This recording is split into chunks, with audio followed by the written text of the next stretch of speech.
থাইল্যান্ডে অনুষ্ঠিত miss universe প্রতিযোগিতায় আলোচনার কেন্দ্রবিন্দুতে ছিলেন পাকিস্তানের প্রতিনিধি রোমা রিয়াজ। অনলাইনে তার ত্বকের রং নিয়ে সমালোচনার মুখে পড়লেও রোমা দৃঢ়ভাবে জানিয়েছেন তার ত্বক তার দেশের প্রকৃত প্রতিচ্ছবি।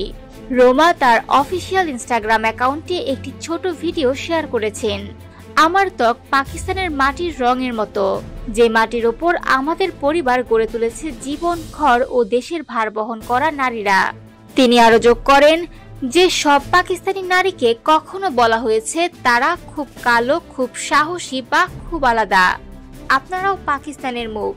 ভিডিওতে রোমা সমাজে ছড়িয়ে থাকা বর্ণবাদ এবং রং বৈষম্যের বিষয়েও স্পষ্ট মন্তব্য করেন। তিনি বলেন, কালারিজম আমাদের শিখিয়েছে ফর্সা ত্বককে উদযাপন করতে এবং ভুলিয়ে দিয়েছে আমরা কোথা থেকে এসেছি।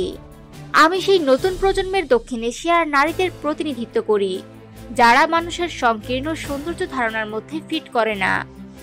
সমালোচনার মুখে পড়ার বিষয়টি নিয়ে তিনি বলেন, আমি পাকিস্তানি, আমার শেকড়ে আমার মূল্যবোধ এবং আমার ত্বকের রঙে এর ছাপ আছে।